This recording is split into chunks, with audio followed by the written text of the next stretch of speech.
ونستهديه ونستغفره ونعوذ بالله من شرور أنفسنا ومن سيئات أعمالنا من يهده الله فلا مضل له ومن يضلل فلا هادي له وأشهد أن لا إله إلا الله وحده لا شريك له وأشهد أن محمدا عبده ورسوله صلى الله عليه وعلى آله وصحبه وسلم تسليما كثيرا.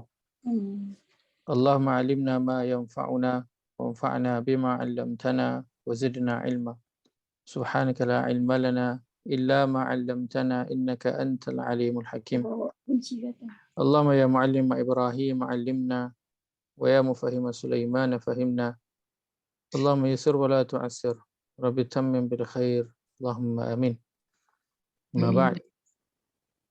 السلام عليكم ورحمة الله وبركاته. Waalaikumsalam Ustaz. Oh, dah ada Rosyam. Ada soalan. Alhamdulillah. Jaya pun dah Ketemu masuk. lagi. Pada malam ini orang nampak Jaya pun masuk. Minta maaf Ustaz. Tak apa. Saya dah nak masuk tadi. Adik-beradik Syam telefon. Ya kita dia tahu kita balik Langkawi dia call. Sejak masuk Siam. Okey. Memang. Syam dah dia tanya kenapa tak Malaysia tak nak buka lagi ni. Kita orang dah buka habis semua orang dah datang. Dia kira dia aja. Okey. Baik. InsyaAllah malam ni kita sambung bincangan kita pada ayat suruhan dan juga larangan. Kita insyaAllah pada malam ini nak melanjutkan perbincangan pada bahagian akhir poin untuk ayat kita. Itulah ayat pada surah Al-Baqarah. Ayat yang surah yang kedua, ayat yang ke-11, iaitu firman Allah, auzubillahi minasyaitanir rajim. Wa idza qila lahum la tufsidu fil ard qalu innama nahnu muslihun. Dan apabila dikatakan kepada mereka, janganlah kamu membuat kerosakan di muka bumi, mereka menjawab, sesungguhnya kami orang-orang yang membuat kebaikan. Baik, kita telah melihat dua bentuk kerosakan yang secara umumnya yang Al-Quran sebutkan, yang kita lihat terjadi. Kerosakan yang pertamanya, kerosakan dari sudut ilmu, iaitu fasadul ilm. Yang kedua, kerosakan tujuan ataupun matlamat. Kerosakan tujuan ataupun matlamat, fasad al-qasad. Baik. Kerosakan ilmu dia akan membawa kepada kerosakan tujuan, kan? Kenapa? Kerana ia sesuatu yang berkait rapat. Ia sesuatu yang berkait rapat. Sebab itu setiap orang dia kena jelas apa tujuan yang Allah sebutkan kewujudan dia berada di atas muka bumi. Dan tujuan ini Allah sebutkan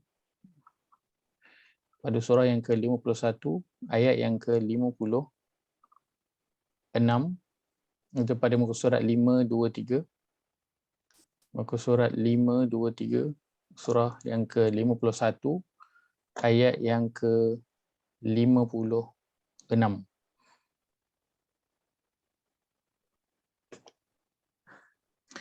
Kita nak baca sama-sama ayat ni. Allah berfirman, A'udzu billahi minasyaitonir rajim. A'udzu billahi minasyaitonir rajim. Wa ma khalaqtul jinna wal insa illa liya'budun. Wa ma khalaqtul jinna wal insa illa liya'budun. Terjemahan.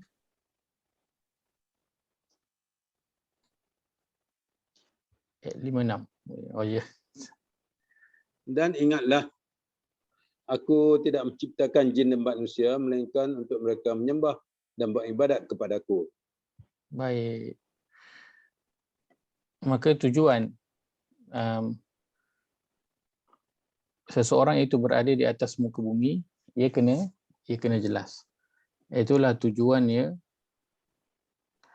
untuk mengabdikan diri kepada Allah. Dia mengabdikan diri kepada Allah. Baik, mungkin ayat itu ada yang menterjemahkannya dengan beribadah kepada Allah, tapi saya suka menggunakan perkataan mengabdikan diri. Kenapa?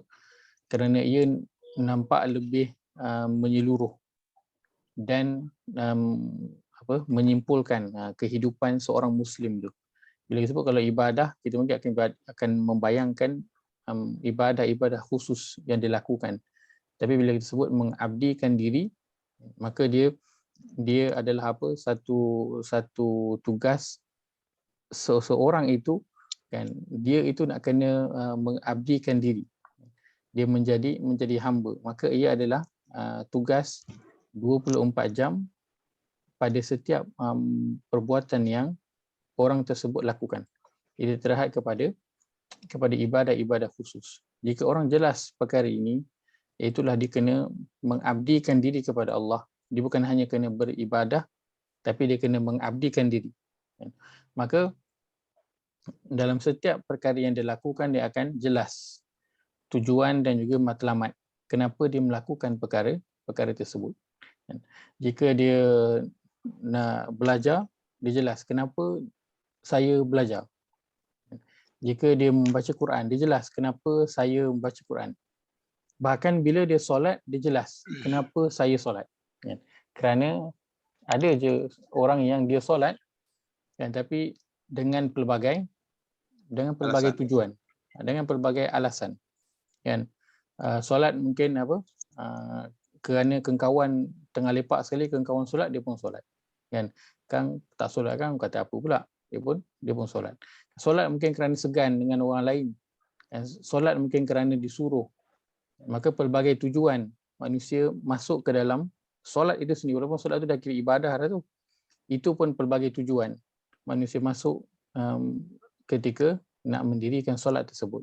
Apatah lagi dalam perkara-perkara yang lain dalam kehidupan dia, yang bukanlah satu ibadah formal, satu ibadah yang formal, kan?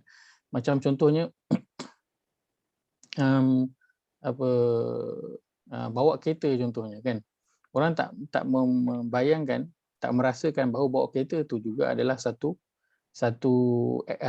perbuatan yang dia kena lakukan dalam rangka mengabdikan diri kepada Allah. Kalau orang sedar perkara itu, maka ketika memandu kereta, dia tidak akan membahayakan nyawa orang lain. Dia akan mengikut undang-undang. Kenapa? Kerana dalam memandu kereta itu pun, kan, dia adalah ibadah yang dia kena lakukan. Dan dia nanti akan ditanya tentang cara pemanduan dia. Allah bukan je akan tanya cara solat dia. Cara pemanduan dia pun Allah akan tanya. Dia potong line ke, kan? Dia drive dekat lorong kecemasan ke, dia belok tak bagi signal, itu semua akan dikira. Maka orang yang dia mengabdikan diri, niat dia tahu tujuan, matlamat dia mengabdikan diri kepada Allah, maka dalam setiap perbuatan dia akan sedar tujuan dan juga matlamat tersebut. Apabila hilang tujuan dan juga matlamat ini yang menyebabkan apa? Menyebabkan seseorang itu tujuan dan matlamatnya itu jadi selain daripada Allah.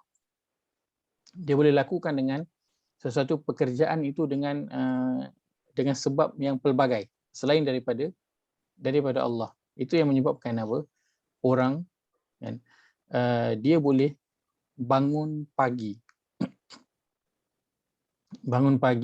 kan, pukul 6 pagi dah bangun bersiap. Ada yang pukul 5 pagi dah bangun bersiap sebab nak pergi kerja awal. Bangun pagi siap. Tapi bila tiba pada hari Sabtu dan juga Ahad ataupun hari cuti, nak bangun pagi untuk solat subuh tu tak boleh. Sebab apa? Sebab dia bangun pagi sebelum ini, Isnin hingga Jumaat itu, sebab dia nak pergi kerja. Maka Sabtu, Ahad dan juga hari cuti nak bangun pagi tu payah, kan? Maka kita tahulah bahawa dia bangun pagi pada hari Isnin hingga hari Jumaat itu adalah kerana nak pergi kerja, bukan kerana nak bangun untuk bersolat subuh pada awal waktu.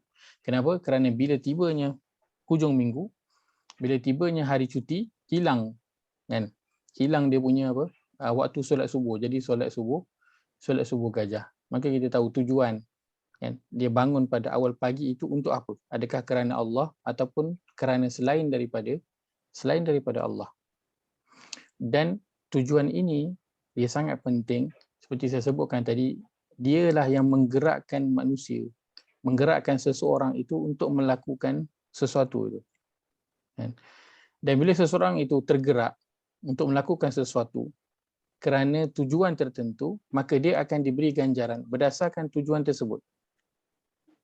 Jika dia keluar bekerja pada pagi hari, dia solat subuh pada pagi itu, kan, kerana kebetulan dia memang hari itu hari kerja, dia bangun pagi sebab nak pergi kerja, kan, maka solat subuh dia itu bukan lagi kerana Allah, tapi dia bangun solat subuh sebab dia nak pergi kerja. Maka dia solatnya itu adakah bermakna di sisi Allah? Solatnya tidak bermakna di sisi Allah. Kenapa? Kerana tujuan dia telah salah. Begitu juga mungkin orang yang dia membaca Al-Quran, kan, baca Al-Quran mungkin kerana apa?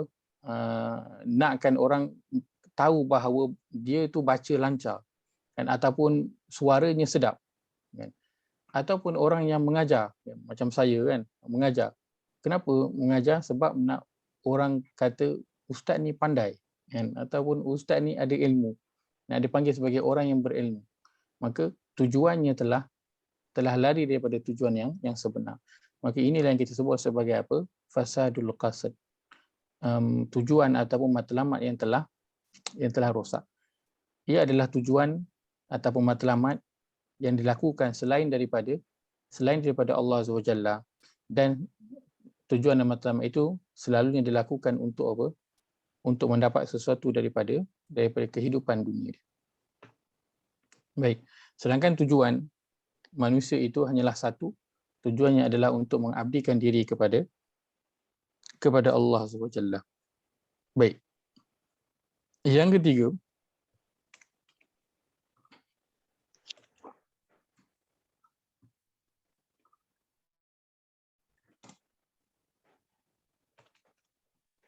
kerosakan yang ketiga ialah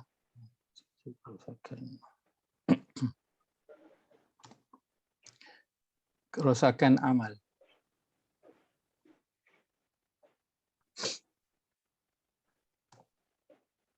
Ataupun disebut sebagai pekerjaan. Sudah tadi ada fasad al-qasd. Okey. Dalam syarat disebut sebagai fasad al-ilm.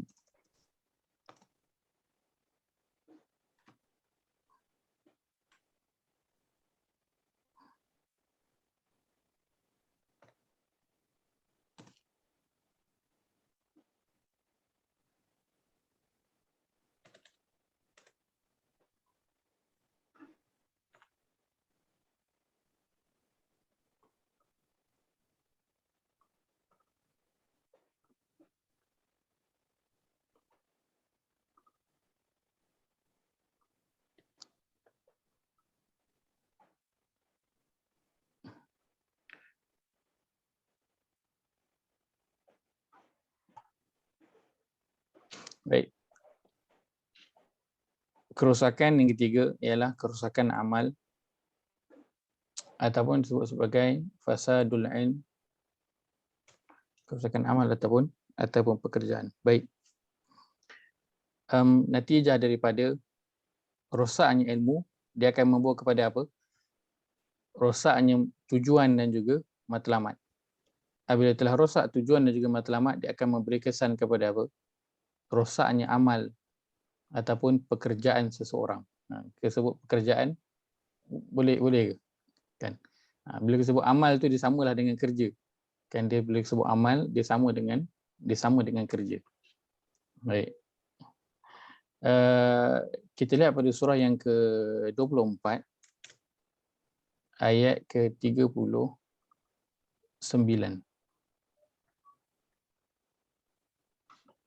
355. Muka surat 355.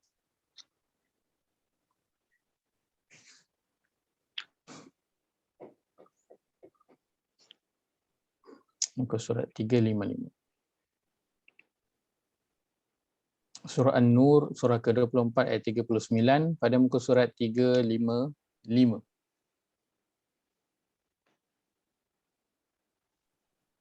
Allah berfirman, A'udzu billahi minasyaitonir rajim. A'udzu billahi minasyaitonir rajim.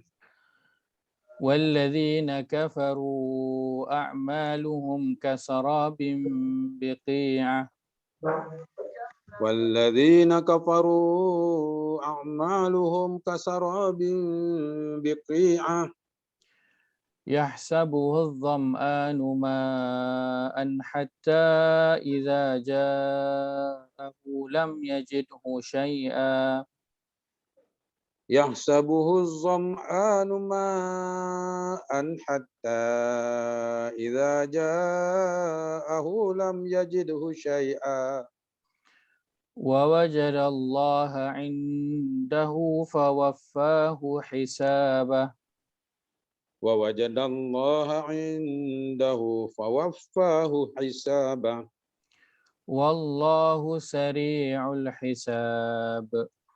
والله سريع الحساب. Terjemahan.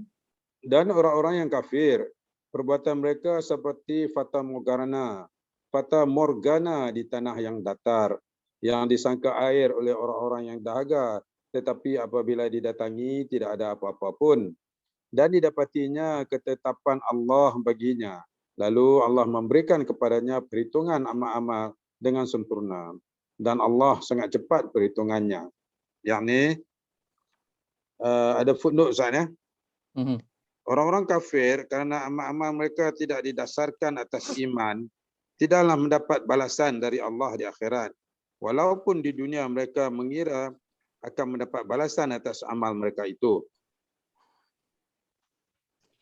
Baik, itu footnote ni. Baik. Maka pada ayat Allah sebutkan walladzina kafaru a'maluhum kasarabin biqiyah. Dan orang-orang kafir itu tentang orang-orang yang kafir, amal-amal mereka adalah umpama sini ditulis riak sinaran panas di tanah rata.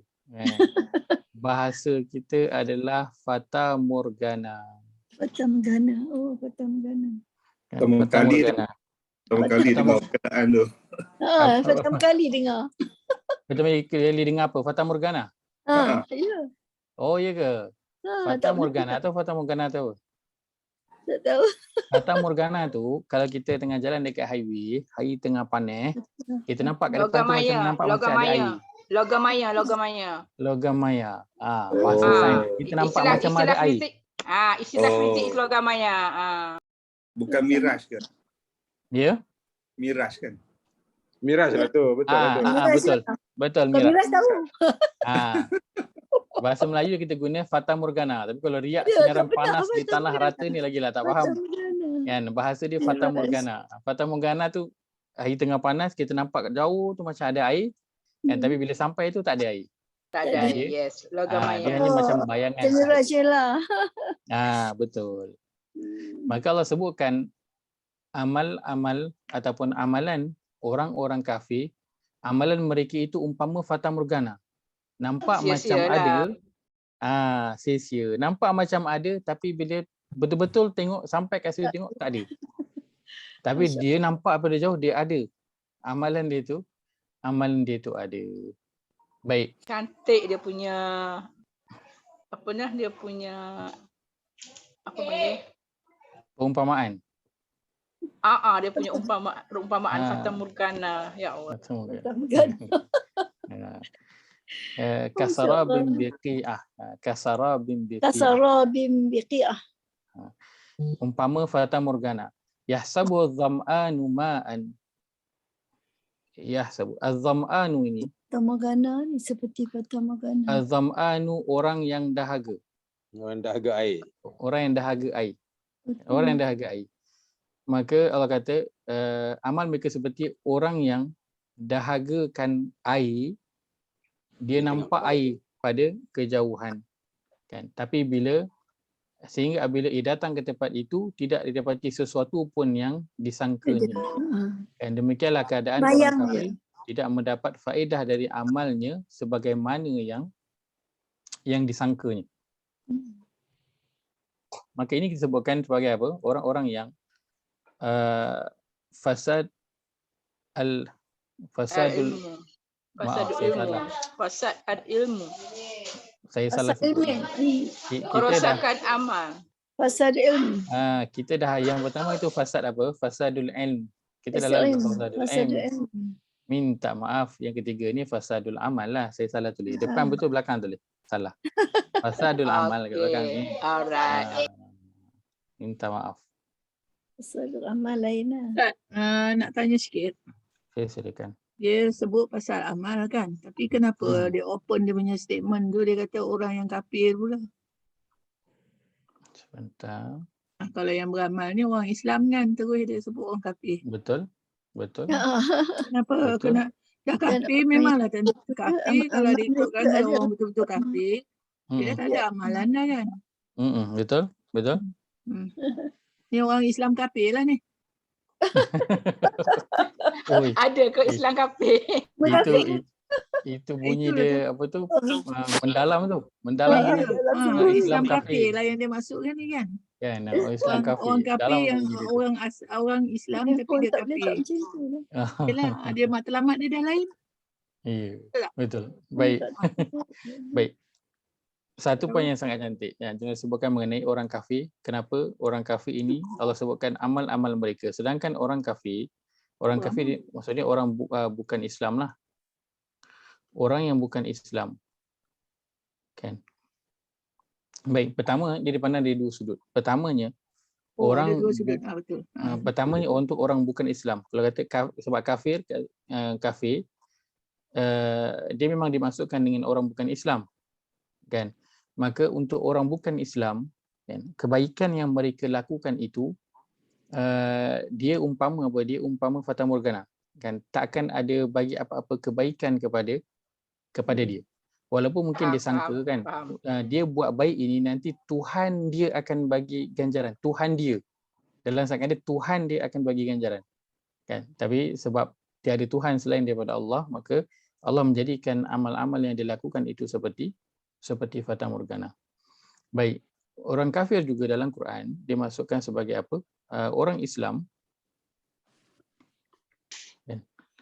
Orang Islam tapi dia engkar. Ataupun orang yang degil. Orang yang engkar ataupun orang yang degil. Maka Al-Quran menamakan orang Islam tapi dia engkar ataupun degil ini sebagai kafir juga. Sebagai kafir. Kan? Ini kita pernah lalu tak? Siapa yang pernah masuk kelas tadabbur? Dan tilawah yang tadabbur kita dah lalu pada ayat yang ini. Kita lalu pada surah Al-Mujadalah. Mujadalah. Ya. Baik, kita lalu pada surah Al-Mujadalah. Mujadalah cerita dia tentang apa? Al-Mujadalah cerita dia tentang apa? Munafik. Surah yang ke-58. Munafik. Itu apa tu Al-Hasyru, surah selepas ni. Dia tentang ini apa yang ni? lady. Tentang lady yang dia zihar. Betul. Ya, Mujadalah. Bukan ni. Yang lady tu betul, yang berzina tu dia cerita lain. Bukan zina, zihar. Zihar, betul. Dia cerita seorang wanita yang bernama Khawlah binti Sa'labah yang diziharkan oleh suaminya Aus bin Samit. Dia pada ayat yang pertama, nanti boleh lihat ni saya ceritakan ringkasan saja. Surah yang ke-58 ayat pertama Allah cerita tentang Allah kata Allah dengar perkataan seorang wanita yang dia mengadu kepada Rasulullah tentang suami dia. Allah kata Allah dengar. Tentang wanita tu siapa? Khawlah. Dan juga suami dia Aus bin Samit. Allah dengar. Suami isteri dia pergi mengadu. Kenapa? Isteri dia pergi mengadu kepada Nabi SAW kerana suaminya telah menziharkan dia. Maka dia tak tahu kan setelah memeluk Islam apa hukuman dia kan, apa situasi sekarang sebab zihar ini adalah adat yang dilakukan oleh orang Arab jahiliyah kan. Maka setelah peluk Islam, dia orang tak tahu kan, apa pandangan Islam tentang zihar, adat zihar ini. Lalu isterinya pergi, iaitu Khawlah, pergi berjumpa dengan Nabi dan mengadu kepada Nabi. Ini yang Allah sebutkan pada ayat yang pertama. Ayat yang kedua, Allah sebut mengenai ayat kedua, ayat ketiga dan juga ayat keempat. Allah sebut mengenai kafarah, hukuman denda yang perlu dilakukan oleh orang yang telah menzihar isteri dia kalau nak tarik balik zihar itu. Apa yang dia kena buat? Dia kena merdekakan seorang hamba, ataupun dia kena berpuasa 60 hari berturut-turut, ataupun dia kena memberi makan kepada 60 orang miskin. Baik. Poin kita ialah pada penghujung ayat yang keempat. Pada penghujung ayat yang keempat Allah kata walil kafirina azabun alim. Dan bagi orang-orang yang kafir disediakan Azab yang hina. azab seksa yang tidak terperi sakitnya. Daripada ayat pertama hingga ayat yang keempat, juga bila dilihat pada asbabun nuzul ataupun sebab turunnya ayat, ia bukan turun ataupun ada menyebut mengenai orang kafir ataupun orang bukan Islam. Tak ada. Ia ceritanya mengenai orang Islam yang bernama Khawlah dan orang Islam yang bernama Aus bin Samit yang pergi berjumpa dengan Nabi mereka iaitu Nabi Muhammad sallallahu alaihi wasallam untuk bertanyakan apakah status ataupun situasi mereka ini mengikut ajaran Islam. Tapi pada ayat keempat Allah sebut tentang walil kafirin, iaitu bagi orang-orang yang kafir. Sedangkan sebelum tu tak ada cerita pun tentang orang bukan Islam. Maka difahami di sini walil kafirin ini adalah orang-orang yang apa? Orang-orang yang engkar. Orang-orang yang degil, yang tak nak ikut apa? Perintah Allah. Sebab sebelum tu Allah kata apa? Wa tilka hududullah, dan itulah batas-batas hukum Allah. Dan bagi orang-orang yang engkar. Engkar apa? Orang-orang yang tak nak ikut batas-batas hukum Allah. Itu Allah sebut sebagai apa? Orang yang kafir. Siapakah dia? Orang yang tak nak mengikut batas-batas hukum Allah. Allah dah tetapkan satu peraturan, dia tak nak ikut. Dia engkar, dia degil. Dia engkar dia. Dia degil, dia buat tak tahu ataupun dia ikut kepala dia sendiri. Maka aku akan menamakan sebagai orang yang kafir. Juga pada ayat yang kelima, Allah sebutkan innal ladzina yuhadduna Allah wa rasulah. Sesungguhnya orang-orang yang menentang perintah Allah dan Rasul. Dia menentang perintah Allah dan Rasul, maka Allah kata mereka tetap ditimpakan kehinaan sehingga ke hujungnya. Dan pada penghujung ayat itu Allah kata apa? Walil kafirina. Allah sebut lagi. Dan bagi orang-orang yang kafir. Allah sebut lagi perkataan kafir. Adakah cerita tentang orang bukan Islam? Tak. Ceritanya tentang dalam ayat ini konteksnya adalah mengenai orang Islam. Tapi ayat ini tentang siapa? Orang Islam yang Allah dah berikan perintah tapi dia menentang perintah tu. Dia menentang pula. Tadi dia degil je, dia tak ikut. Ini dia menentang. Dia tak setuju, kan? Bezanya macam mana? Bezanya macam kita suruh bagi arahan dekat anak, dia buat tak tahu, kan? Satu lagi kita bagi arahan, kan? Kita kata tolong ni kejap, kan? Dia pun kata asyik adik je yang kena. Abang dan kakak tu relax je. Mak tak suruh pun. Balik-balik adik, kan? Tak suruh, asyik balik adik. Suruhlah orang lain, kan? Kenapa adik je yang kena, kan? Dia bangun, dia masuk bilik, pak dia hempas pintu. Kan? Itu bukan je dia tak dengar arahan, tapi dia lawan pula. Dia melawan. Maka itu yang Allah sebutkan sebagai orang yang menentang perintah Allah dan juga Rasul. Dia punya grup dia sama. Grupnya itu walil kafirina. Dimasukkan dalam grup orang-orang yang kafir. Iaitu orang yang engkar dan juga orang-orang yang degil. Dan sudah tentu kedua ini azabun alim satu, azabun muhin satu. Dua-duanya al-khulasah dia, kesimpulan dia, dua-duanya mendapat apa? Mendapat azab. Azab seksa daripada Allah SWT. Baik. Maka bila cerita tentang orang kafir, dia bukan cerita tentang orang bukan Islam sahaja, tapi ceritanya tentang orang Islam. Kerana kalau dalam Quran ni cerita tentang orang bukan Islam kan sahaja, maka dia orang pun tak baca Quran, maka tak sampailah berita itu kepada mereka. Yang lebih nak kena ambil pengajaran adalah orang Islam. Maka dalam ayat ni Allah kata walladzina kafaru a'maluhum, dan orang-orang yang kafir pula amal-amal mereka adalah umpama fata morgana, jadi sia-sia. Baik, kenapa amal mereka itu menjadi Allah ibaratkan seperti fata morgana? Sebab bukan Kenapa? kerana Allah, tujuan dia dah lari. Dia balik kepada asal. Bukan asal, balik kepada atas.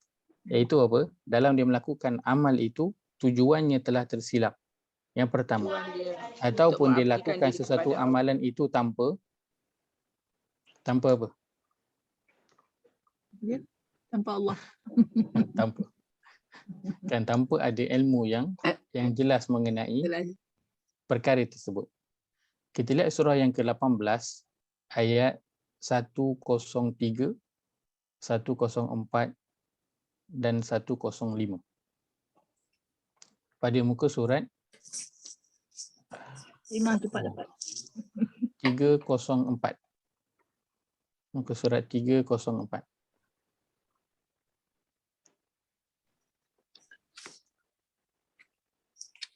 Baik, Allah berfirman, A'udzu billahi minasyaitonir rajim. A'udzu billahi minasyaitonir rajim. Qul hal nunabbi'ukum bil akhsarina a'mala.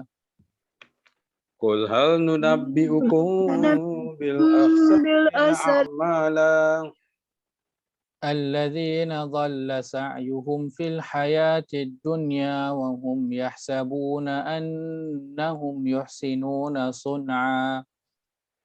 الذين ضل سعيهم في الحياة الدنيا وهم يحسبون أنهم يحسنون صنعا. أولئك الذين كفروا بآيات ربهم ولقائه.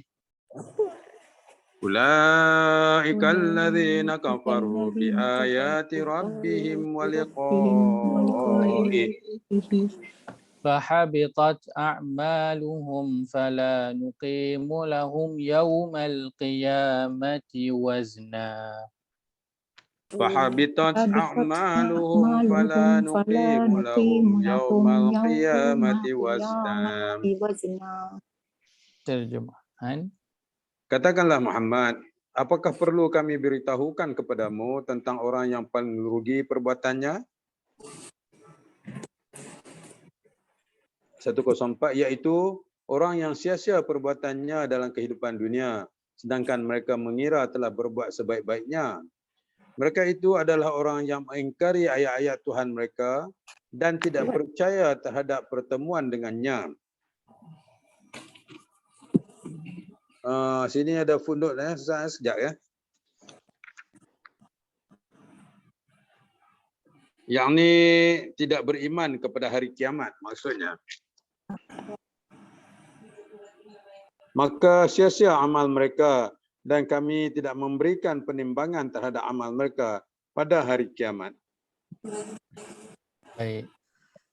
Ini surah yang dibacakan setiap Jumaat atau paling kurang dibacakan Al-Kahfi ayat terakhir. kan. Kita bacakan. Iaitulah pada surah Al-Kahfi. Dan inilah pada ayat sebelum ini termasuk dalam apa? 10 ayat yang terakhir. Maknanya penting tak 10 ayat terakhir? Penting. Ayat-ayat yang penting yang perlu difahami. Maka pada ayat 103 ini sebutkan mengenai orang-orang yang telah sia-sia amal usahanya dalam kehidupan dunia.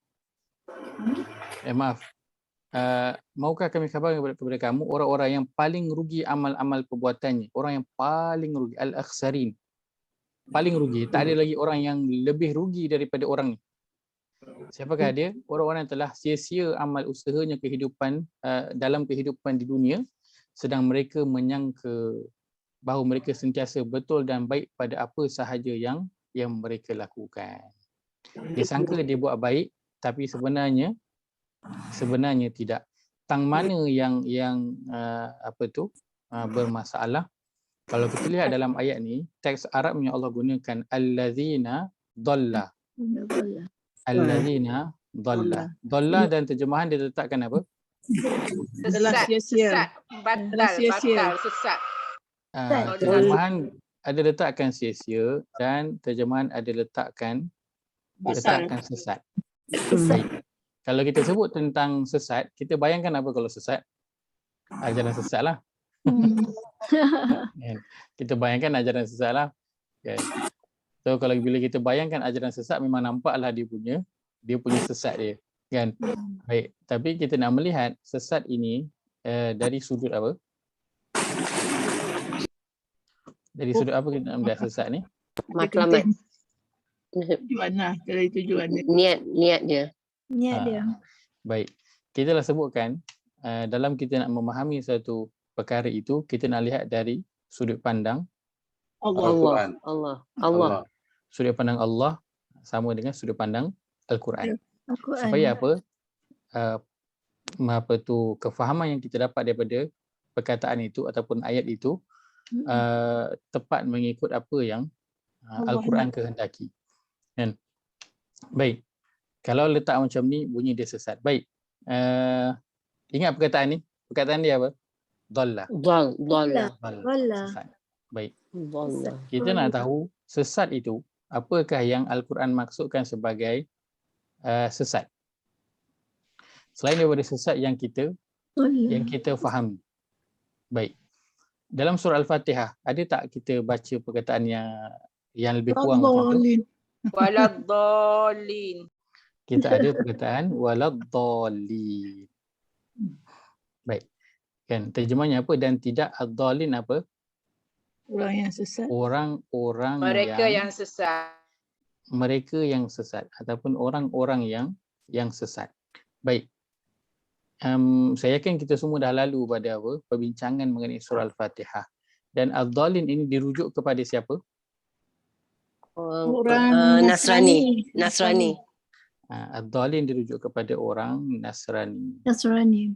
Al-maghdubi alaihim, Orang Jews, orang Yahudi. orang Yahudi, rujuk kepada orang Yahudi. Baik. Allah asingkan dua ni, Allah tak sebut sekali. Baik, ad-dallin Allah merujuk kepada orang Nasrani. Baik, kena al-maghdubi alaihim terjemahannya apa? Orang-orang yang Murka, dimurkai Allah. Orang-orang yang dimurkai. Baik. Kenapa orang-orang Yahudi ini Allah masukkan dalam golongan al-maghdubi alaihim, orang-orang yang dimurkai? Dia ada ilmu tapi dia engkar. Ada ilmu Tapi engkar. tapi tidak Mau ikut. dia tidak amal. Kan? Dia tak amal, dia tidak ikut. Dia engkar. Maka sebab itu kan dimasukkan dia dalam al-maghdubi alaihim, dimurkai. Nasrani pula. Kenapa Allah sebutkan dia sebagai orang yang sesat? Dia tak Syirik, dia syirik. Dia tak Syirik. berilmu. Tak, dia syirik. Orang Nasrani dia Dia ilmu tak ada. Opposite lah. dia opposite dengan al-maghdubi Yahudi. alaih. Kiranya dia beramal Dia tak guna ilmu. Tak ada. Beramal membabi buta tanpa ilmu. tapi tiada Ilmu. ilmu. Baik. Maka golongan yang beramal tapi tak ada ilmu ataupun beramal tanpa ilmu. Al-Quran sebutkan dia sebagai orang yang apa? Fasik. Sesat. Orang-orang yang sesat. Okey, baik. Boleh nampak tak picture sikit dengan ayat Al-Kahfi tadi? Allazina dhalla sa'yuhum. Boleh nampak? Boleh nampak? Tak nampak Ustaz. Dia kena letak dalam whiteboard kan. Kalau kelas offline senang lah. Kerana ada whiteboard yang jelas. Baik. Tadi surah Al-Kahfi ayat 103. Allah sebutkan tentang Al-103, 104. Allah sebutkan tentang orang-orang yang paling rugi amalan dia. Okey. Dollar. Orang yang Paling rugi amalnya. Amalnya. Orang yang beramal tanpa ilmu. Iaitulah Allah sebut allazina dhalla Allah sa'yuhum. sa'yuhum. Orang-orang yang beramal tanpa ilmu. Baik. Dalam surah Al-Fatihah, surah yang pertama, ayat yang ke-7, Allah sebut tentang satu golongan namanya ad-dallin. Boleh. Maaf. Sabu.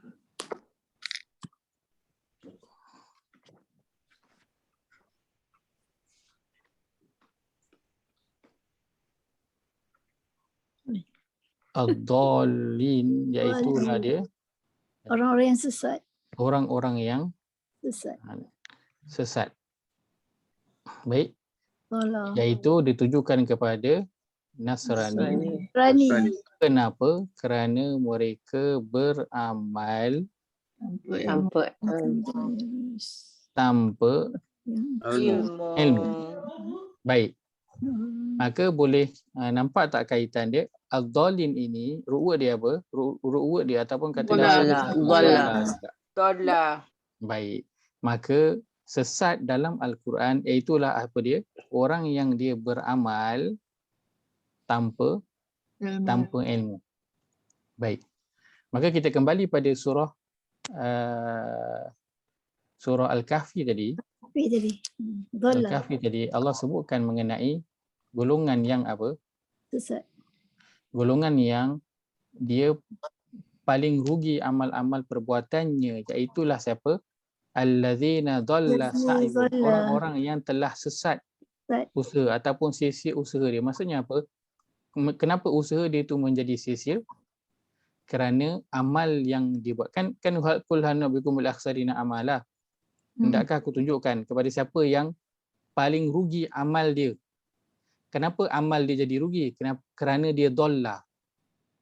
Kerana dia sesat. Amal dia itu sesat. Apa maksud dhalla? Maksudnya dia amal tanpa Ilmu. ilmu. Maka orang-orang yang beramal tanpa ilmu, maka itulah dia orang-orang yang paling rugi amalannya. Kenapa? Kerana dia sangka dia buat baik pada kehidupan dunia ini, sedangkan apa di sisi Allah dia tidak melakukan, tidak yang dikehendaki. Baik. Maka kita sebut mengenai apa? Kan? Fasadul amal, kerosakan yang terjadi pada amalan. Dia terjadi kenapa? Kerana rosaknya apa? Ilmu. Balik pada atas, dia rosaknya ilmu. Bila rosak pada ilmu, dia akan rosak pada tujuan, kemudian akan beri kesan kepada amal. Baik, itu pada ayat yang ke-105, ayat selepas itu Allah kata apa? Ulaika. Maksudnya mereka itu. Siapa mereka tu? Orang yang atas ni lah yang Allah cerita ni. Sesat merah. Ulaika, mereka itulah allazina, orang-orang yang kafaru. Kufur. Orang-orang. Sini dia letak apa? Kufur engkar. Dia tak letakkan kafir. Dia tak terjemahan ni jelas. Kufur engkar. Kafir. Maksudnya ini adalah orang Kafaru, ingkar. orang Kufur, Islam. kufur. Kan? Tapi dalam bahasa Arabnya kafaru, sama, tak ada beza dengan yang lain tu. Yang kafir bukan Islam tu sama. Perkataan dia sama. Maka siapakah dia? Mereka lah orang-orang yang kafir. Siapakah dia orang-orang yang kafir? Itulah dia orang-orang yang dia beramal, kan, tapi dia beramal tanpa ada ilmu. Maka amalan dia telah menjadi rosak kerana rosaknya apa? Rosaknya ilmu. Dia beramal tapi dia tak ada ilmu yang dikehendaki Allah lah. Ilmu yang dikehendaki oleh Allah. Kerana kita nak macam tu juga kalau kita cerita tentang nak buat kerja, kan? Reject. Buat tak betul, reject. Katakan doktor veterina, kan? Dia selalu bagi cucuk ubat dekat kambing lah, dekat lembu, kan? Tiba-tiba dia pergi buat kerja jadi doktor manusia pula. Jadi tak? Dia tak ID lah. Kan dia doktor veterina, dia tak boleh jadilah doktor gynae ke apa ke, dia tak boleh lah, tak kena lah. Nak jadi doktor gigi ke, tak kena. Kenapa? Dia tak ada ilmu tentang perkara itu, kan? Maka pekerjaannya akan jadi apa? Sesat. Ya. Macam sebutkan, kita macam kita nak masak nasi goreng, tak tahu resipi macam nak masak, betul tak Ustaz? Betul. Jadi bubur ya Rozima. Jadi apa pun tak tahu kan. Patut masuk minyak dulu, tumis bawang dulu kan. Dia tuai pergi masuk minyak, dia masuk nasi dulu. Kan? Ataupun dia tuai masuk nasi dulu, lepas tu baru dia curah minyak, lepas tu dia baru curah bawang. Dia tak Balik. edit. Dia tak edit. Kenapa? Kerana dia telah sesat dollar. Quran sebutkan Dollar. orang ini dia dollar, orang-orang yang sesat. Kenapa? Sesat. Kerana dia buat sesuatu tanpa ada Tak ada ilmu. Kalau pekerjaan kita di dunia ni pun dia perlu kepada ilmu, kalau tak confirm tak jalan kerja tu, maka dia lebihlah lagi kepada ibadah, lebih perlu kepada ilmu. Kenapa? Kerana ibadah ini, agama ni dia bukan agama kita. Kan? Yang kita kok suka hati nak buat Islam kita, dia adalah agama Allah. Yang kita kena ikut suka hati Allah nak buat macam mana. Dia nak suruh kita buat apa, itu kena suka hati dia, bukan suka hati kita. Kita kena ikut saja. So, Maka Ustaz, ya saya. sebenarnya kat sini orang yang sesat ni lagi teruk lah, amalan dia tak terima, tapi orang engkar ni ada chance amalan dia diterima kan, sikit lah kan, yang mana dia tak engkar lah. Kan, hanya sebab dia beramal dengan ilmu, tapi ada separuh-separuh dia engkar lah kan. Iya betul. Ya, separuh-separuh dia telah sesat. Kan? Dia telah sesat pada amalan dia. Sebab itu pada penghujung ayat 105 kata, ulaikal ladzina kafaru bi ayati rabbihim wa liqa'ihi. Allah kata apa? Fahabitat a'maluhum. Maka akibatnya kami gugurlah amal-amal mereka. Pertama, yang paling takut ini fala nuqimu lahu yaumal qiyamati wazna. Maka akibatnya kita tidak akan memberi sebarang timbangan pun untuk menilai amal mereka. Maksudnya apa? Amal mereka itu tak ada nilai tidak ada nilai langsung ditimbang. Sebab itu tadi yang ayat tadi kita baca apa? Dia umpama apa? Fata Morgana. Kita rasa macam ada tapi rupa-rupanya tak ada. Bahaya. Orang-orang yang dia sangka dia dah buat kebaikan, banyak amal ketika di dunia, tapi rupa-rupanya di akhirat dia jadi semua itu menjadi rosak. Kenapa? Kerana dia buat tanpa ilmu. Penting tak perkara ini? Penting. Sebab itu Allah sebutkan dalam surah Al-Fatihah, suruh kita ingat setiap hari. Pi belajar. Dah belajar, amal. Allah suruh kita ulang setiap hari, Allah ingatkan. Allah paksa kita ulang supaya kita ingat pentingnya berilmu dan pentingnya beramal. Ilmu yang betul Ustaz. Kadang ilmu ada ilmu yang bukan betul. Sebab pertamanya ilmu berkaitan dengan agama lah. Kita dah sebutkan pada awal, bila sebut tentang ilmu, first kali ilmu berkaitan dengan agama. Bila ilmu berkaitan dengan agama, pertamanya berkaitan dengan Al-Quran, yang kemudian berkaitan dengan sunnah Nabi sallallahu alaihi wasallam.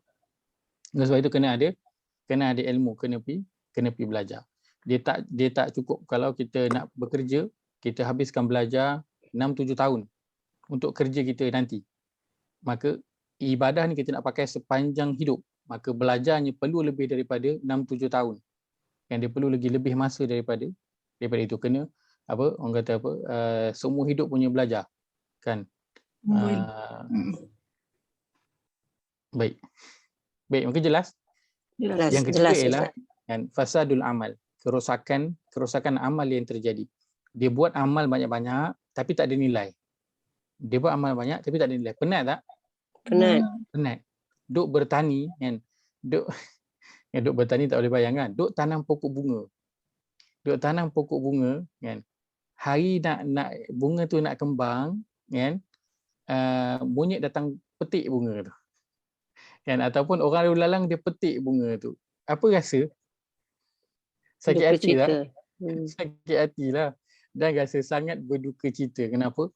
Kita dah menghabiskan masa membelai pokok bunga tu daripada dia kecil, siram dia, baja dia, kan, cabut segala rumpai ke lalang dan sebagainya. Sampai hari dia nak berbunga, orang petik. Kan? Ataupun monyet memang suka je petik bunga tu. Selesai. Tak ada apa-apa pun daripada hasil yang kita dapat. Maka rusaknya amal ini perkara yang penting. Perlu kita nak beri perhatian. Kerana nanti di akhirat dia nanti ada satu golongan manusia yang ketika di dunia Allah sebutkan bahawa mereka ini orang yang dahsyat. Orang yang dia bukan orang biasa-biasa. Dia adalah orang yang beramal. Tapi nanti Ya. Qarabin kan. Ha. Pada surah Al-Ghasyiyah Allah sebutkan pada muka surat 592. Muka surat 592 surah Al-Ghasyiyah. Ayat pertama hingga ayat yang keempat. Muka surat 592. Allah berfirman, A'udzu billahi minasyaitonir rajim. A'udzubillahi minasyaitonir rajim. Bismillahirrahmanirrahim. Bismillahirrahmanirrahim. Hal ataka hadithul ghashiyah. Hal ataka hadithul ghashiyah. Wujuhun yawma idzin khashi'ah. Wujuhun yawma idzin khashi'ah. Amilatun nasibah. Amilatun nasibah. Tasla naran hamiyah. Tasla naran hamiyah. Ya, terjemahan. Sudahkah sampai kepadamu berita tentang hari kiamat? Yakni pada hari itu banyak wajah yang tertunduk terhina kerana bekerja keras lagi kepayahan. Mereka memasuki api yang sangat panas, yakni neraka. Baik. Allah sebut nanti pada hari kiamat ada wajah-wajah. Maksudnya apa? Ada orang-orang lah. Kan? Ada golongan yang pada hari itu mereka khasyiah, mereka tunduk. Khusyuk tapi tunduk apa? Bukan tunduk khusyuk, dia tunduk kerana apa? Merasa hina. Kenapa mereka tunduk rasa ini di hadapan Allah? Adakah kerana ketika di dunia mereka tidak beramal? Tak, Allah kata mereka amilah. Amilah ni maksudnya apa? Amal. Mereka buat amal. Tapi kenapa amal mereka sikit ke? Tak, amal mereka nasibah. Apa nasibah? Banyak.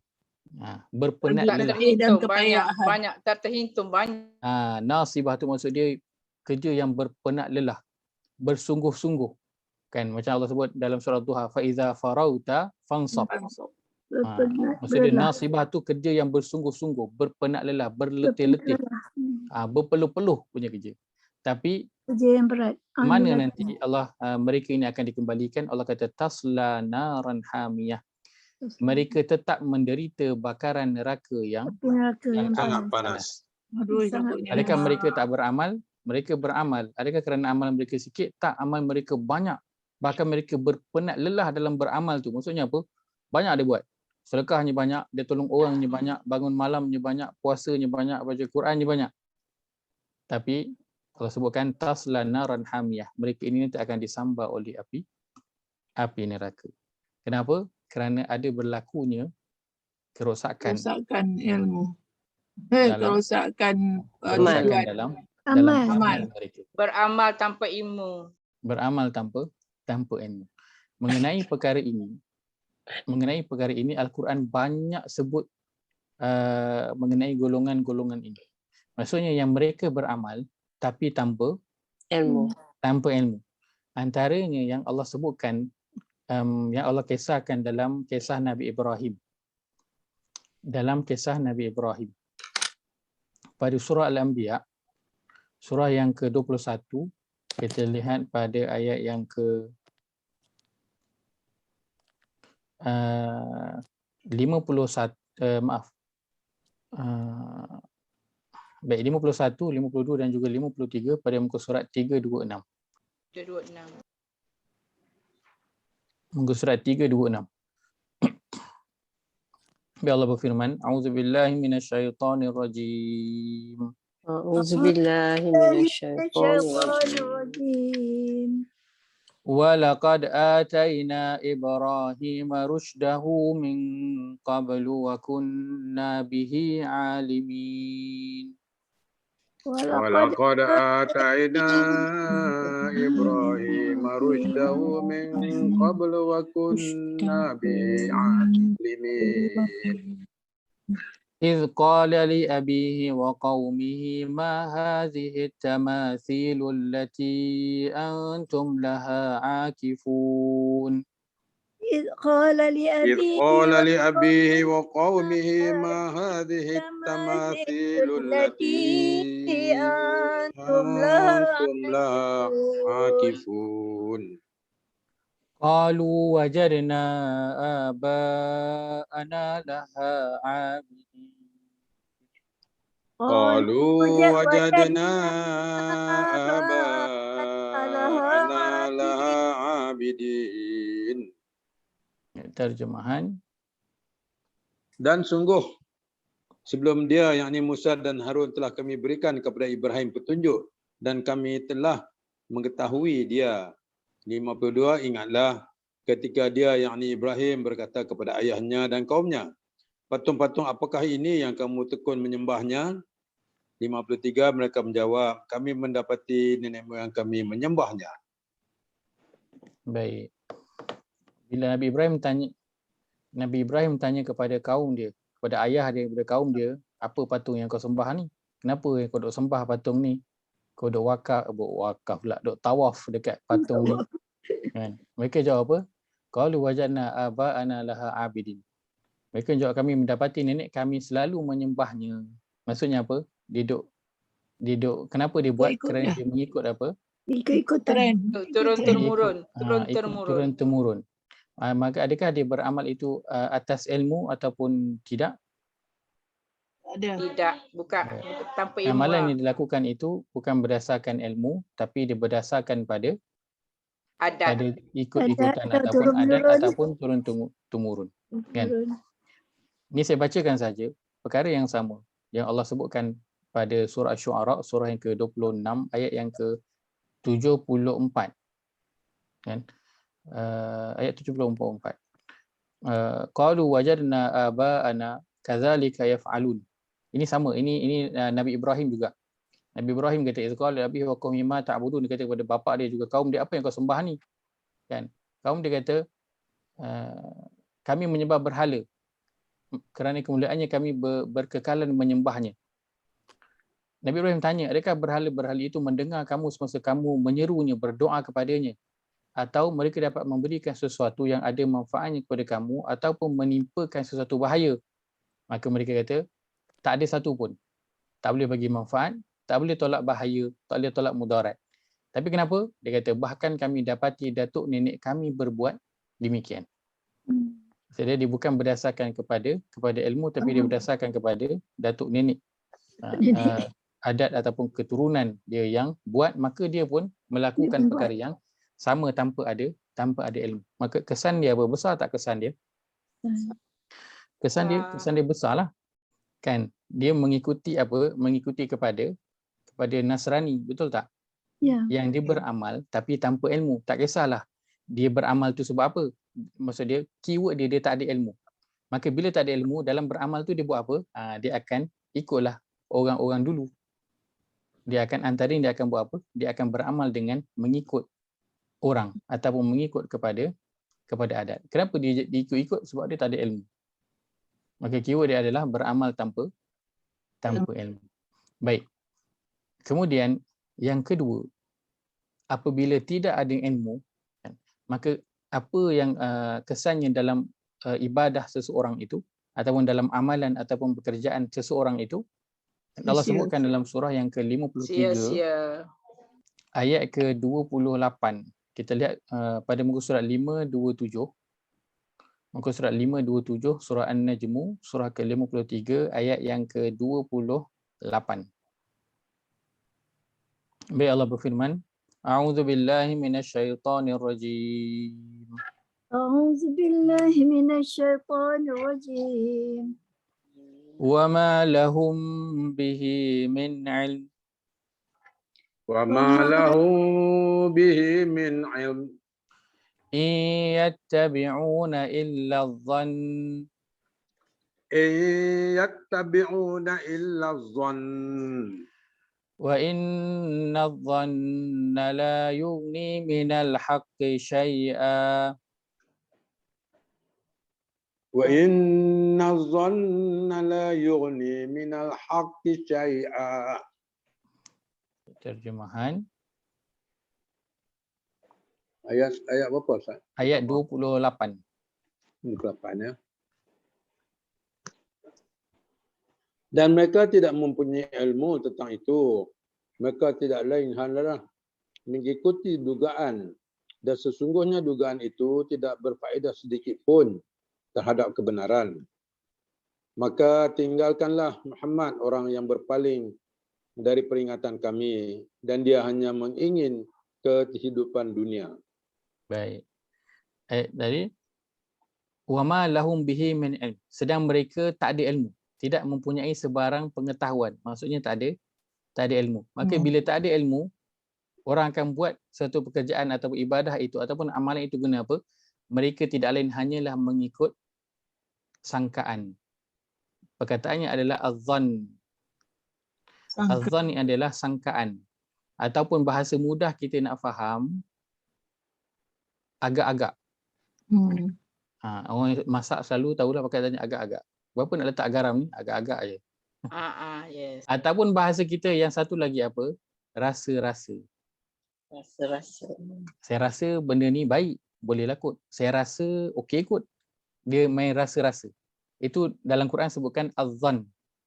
Sebab apa? Wa ma lahum bihi min ilm. Dia dah tak ada ilmu, maka bila dah tak ada ilmu, maka bila dia nak buat sesuatu tu dia akan ikut agak-agak, ikut yang dia rasa-rasa betul.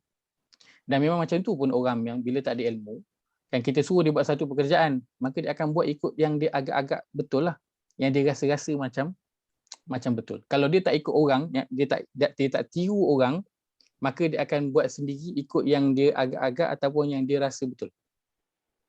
Dia tak confident lah sebab dia tak ada ilmu. Dia tak ada ilmu. Kan? Tapi masalahnya, dia tak pergi cari ilmu. Itu masalah dia. Dia tak pergi cari ilmu. Dia berpada dengan dia ikut orang. Sebab kita, bila tak ada ilmu dan tapi kita nampak ada orang yang boleh kita ikut, maka kita akan rasa okey. Kita akan rasa cukup dengan kita ikut orang tu. Tak perlu nak pergi. Kita dah tak ada rasa nak kena pergi belajar. Sebab apa? Dah ada orang yang boleh kita ikut. Ataupun kita dah agak-agak rasa-rasa macam boleh buat, kita pun jalan terus. Sebab apa? Sebab proses ilmu dia adalah proses yang lambat. Proses yang lambat dan proses yang susah.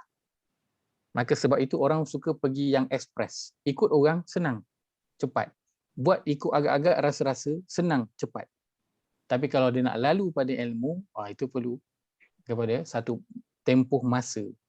Dia susah. Macam kita lah. Kan? Sejak mula nak belajar Quran, rasa makin senang ke rasa makin susah? Susah. Rasa makin susah. Walaupun mengaji setiap hari, tapi setiap hari itulah berperang nak mengaji, betul tak? Hari itu berperang nak duduk, nak cari masa, nak duduk, nak buka Quran. Biar nak baca satu muka surat je pun. Kan? Kenapa? Susah. Kita nak lalu jalan ilmu, dia susah. Tapi kalau main ikut-ikut dia senang, dia tak susah. Maka Al-Quran sebutkan mengenai perkara yang ketiga, iaitu kerosakan yang terjadi ialah kerosakan amal ataupun pekerjaan ataupun ibadah lebih khususnya, dan ia natijah daripada apa? Kerosakan yang telah terjadi pada ilmu, maka dia jadi kerosakan pada matlamat dan juga tujuan, dan akhirnya tindakannya itu juga salah. Kalau kita nak bayangkan dari sudut pekerjaan itu menjadi salah kerana tujuannya itu telah rosak. Macam mana? Kita bayangkan apa masalah terjadi dalam masyarakat kita, kan? Contohnya antaranya isu apa? Isu rasuah. Isu rasuah. Macam mana orang boleh nak melakukan rasuah? Dia satu perbuatan tu, satu amal tu yang salah. Tapi kenapa orang boleh nak buat? Kerana tujuan dia dah salah. Tujuan dia apa? Aku nak duit. Aku nak kaya. Cepat, Ustaz. Aku nak kaya. Jalan apa aku tak kisah, janji aku dapat duit, selesai. Maka telah rosak dia punya tujuan, maka pekerjaan dia pun jadi rosak. Pekerjaan jadi rosak. Tujuan sebab apa? Tujuannya itu telah rosak. Akibat daripada ilmu ni yang telah rosak ataupun tak ada langsung pun ilmu. Ya. Kalau kita nak lihat kesimpulan ketiga-tiga poin yang kita sebutkan ini, ketiga-tiga kerosakan yang kita sebutkan ini Allah dah mudahkan kita. Kalau kita nak tengok dengan secara mudah, Allah telah mudahkan dalam Quran satu golongan yang kau boleh tengok tiga-tiga ni ada dekat dia orang. Wah. Itulah golongan. Yang berilmu. Itulah Ulama. dia.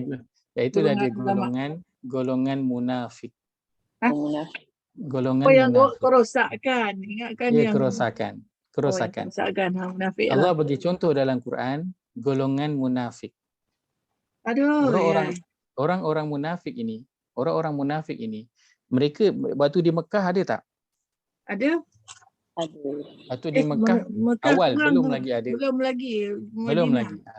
Mereka mula terzahir ketika di Madinah. Baru mula ada. Baik. Orang-orang munafik ini saya nak tanya soalan. Mereka ini orang yang miskin, orang yang biasa ataupun orang yang kaya? Tak kira. Dia orang yang bukan miskin dan bukannya kaya. Baik. Tapi kaya Bani Nadir. Bani Nadir itu apa? Yahudi. Ini munafik. Munafik. Baik. Saya rasa saya pernah cerita, saya pernah sebut tentang ayat dalam surah Al-Jumu'ah. Ayat tentang surah Al-Jumu'ah yang Allah kata ayat terakhir itu, wa idza ra'au tijaratan aw lahwan faddu ilaiha wa tarakuka qa'ima. Dan apabila mereka mengetahui kedatangan barang-barang dagangan yang baru tiba atau mendengar sesuatu hiburan, mereka bersurai lalu pergi kepadanya dengan meninggalkan engkau berdiri di atas mimbar berkhutbah, wahai Muhammad. Baik, siapa yang waktu kisahnya cerita tentang siapa ni? Siapa yang Nabi tengah khutbah, dia pergi dengar ada rombongan dagangan datang, dia pergi, dia tinggalkan Nabi. Siapakah dia yang pergi?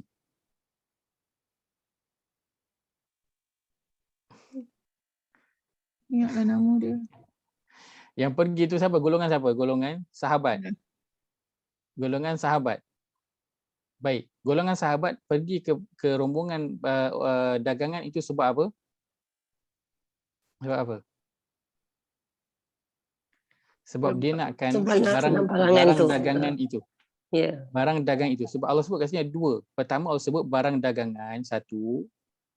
Yang kedua hiburan. So ada dua. Allah sebut apa? Orang tu semua pergi ke rombongan dagangan yang baru sampai itu sebab dua sebab. Pertama sebab nak barang dagangan itu, yang kedua sebab hiburan. Maka ada dua sebab. Dua sebab mereka tinggalkan Nabi, kerana barang dagangan dan juga hiburan.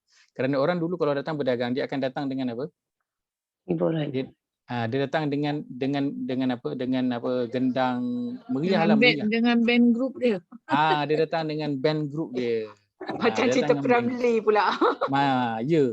Macam tu lah, dengan band dia datang sekali. Dengan gendang dia, dengan wanita yang menari, dia datang sekali macam tu. Memang macam tu, dia datang begitu. Maka sebab itu kat sini sebut barang dagangan dan juga hiburan dua.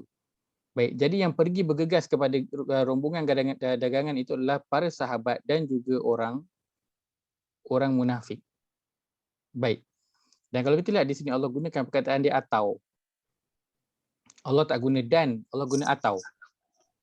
Maksudnya apa? Maksudnya ada orang yang pergi kerana ini dan ada orang yang pergi kerana ini. Itu maksud dia atau, kan? Kalau dan maksudnya dua-dua sekali, betul? Tapi Allah guna atau. Mana atau dia? Wa iza ra'au. Ayat 11 tu.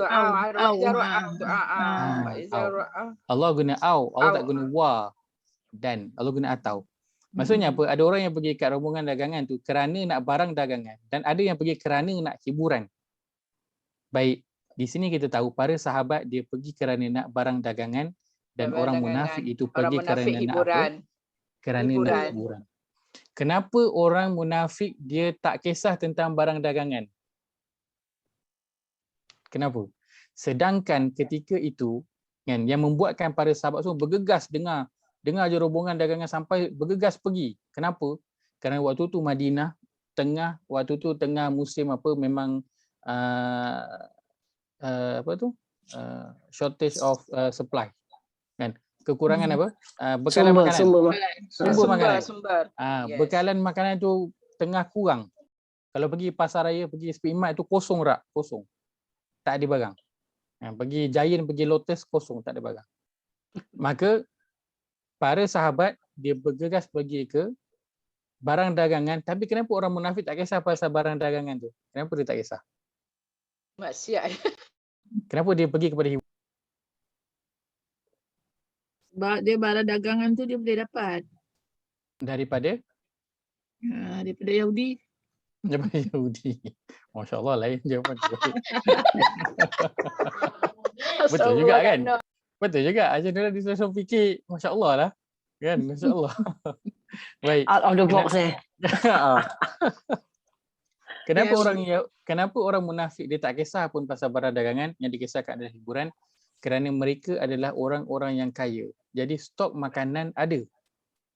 Stok makanan ada. Sebab tu dia tak kisah pun barang Kenapa dagangan tu. Dia ada stok makanan. Yang kisahkan adalah orang Islam, para sahabat. Sebab dia orang miskin, stok makanan tak ada. Orang munafik, dia orang-orang yang kaya. Majoritinya orang kaya. Dia macam orang Yahudi lah, orang kaya. So, dia adalah orang kaya. Sebab itu Abdullah bin Ubay bin Salul, kan, ketua munafik, kenapa dia marah sangat dekat Nabi? Dia tak nak ikut Nabi. Sebab apa? Antaranya sebab dia ketua kabilah, dia orang yang tinggi dalam Madinah. Nabi datang, orang luar terus jadi nombor satu. Dia kena duduk bawah Nabi, so dia tak nak, dia tak suka. Pengaruh dia berkurang. Dia rasa apa? Ialah, bayangkan raja duduk bawah raja yang lain, nak tak? Tak nak lah. Raja dia nak maintain lah raja. Nak jadi nombor satu. Kan? Maka sebab itu, orang munafik dia orang yang kaya, dia ada duit. Stok makanan ada, sebab itu dia tak kisah barang dagangan. Yang dia kisahkan adalah hiburan. Maka Allah bawakan dalam Al-Quran, kalau nak tengok contoh orang yang rosak ilmu dia, lalu rosak matlamat dan juga tujuan dia, lalu rosak amal dia, maka tengoklah pada satu golongan yang Allah sebut sebagai munafik. Mereka adalah orang-orang yang kaya. Kalau cerita, dan kalau kita sebut tentang fasadul ilm, rosaknya ilmu, adakah orang munafik ini tak ada ilmu tentang pekerjaan dunia dia? Ada. Sudah tentu ada, sebab tu dia boleh jadi kaya, betul tak? Dia ada ilmu tentang pekerjaan dunia dia. Tetapi bahagian mana ilmu yang Al-Quran maksudkan yang telah rosak? Ilmu agama. Ilmu berkaitan dengan agama. Sebab itu Nabi ada depan dia pun tak jadi apa? Dia tinggal. Nabi ada depan dia tak jadi apa? Tapi Bahkan sahabat Ustaz, yang ustaz sahabat tu yang lari. Beri permisi. Tentang ayat ni ke? Okey. Tentang ayat ni, okey. Waktu tu khutbah hari Jumaat, dia selepas solat Jumaat. Maksudnya dah habis solat Jumaat dah. Waktu tu baru khutbah. Waktu turun ayat ni. Dan waktu tu para sahabat pergi sebab memang stok makanan dah tak ada. Dia orang dah memang kelaparan lama. Memang Desperate lapar. lah. Sangat desperate. So bila mereka pergi tu, memang Allah tak marah dah, Allah fahamlah keadaan mereka tu. Kan, cuma siapa yang tinggal yang duduk stay dengan Nabi itu memang yang hebatlah. Dan antaranya disebutkan adalah 10 orang yang dijanji masuk syurga tu. Yang stay duduk dengan Nabi, antara yang tinggal, yang tak pergi kepada rombongan dagangan. Tapi yang pergi pada rombongan dagangan, mereka memang nakkan beli barang dagangan itu. Sebab memang kat kedai dah stok dah tak ada. Habis. Bukan kerana nak kepada hiburan. Baik. Maka orang munafik, mereka ada ilmu, bukan tak ada ilmu, tapi kerosakan pada ilmunya apa? Dia hanya ada ilmu berkaitan dengan dunia. Yang kita telah sebutkan sebelum ini apa? Kan? Apa tu? Rosak. Zalika mablaghuhum minal ilm. Kita sebutkan dalam surah apa tu? Surah An-Najm, surah ke-53 tu. Ayat yang ke-30. Ayat 30. Allah sebutkan zalika mablaghuhum minal ilm. Maksudnya apa? Itulah sahaja tujuan terakhir dari pengetahuan yang dicapai oleh mereka. Maksudnya apa? Itulah mereka punya apa? Puncak ilmu dia. Puncak ilmu dia. Hanya tahu tentang kehidupan dunia. Itu orang munafik. Sebab itu boleh tengok pada akhirnya ilmu yang begitu apa bagi kesan? Bagi kesan pada tujuan dia. Sebab itu tujuan dia nak apa? Dia nak selamatkan dia punya apa? Diri. apa?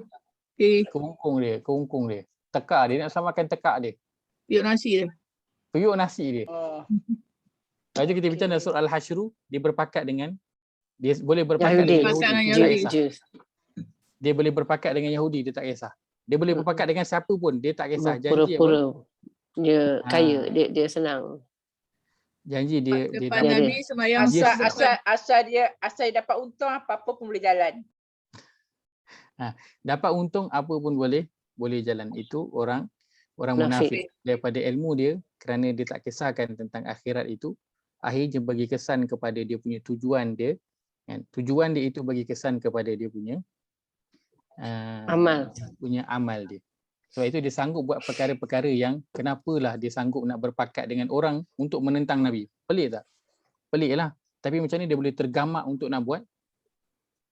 Sebab Mereka ilmu orang Islam matlamat kan. dia. Ya?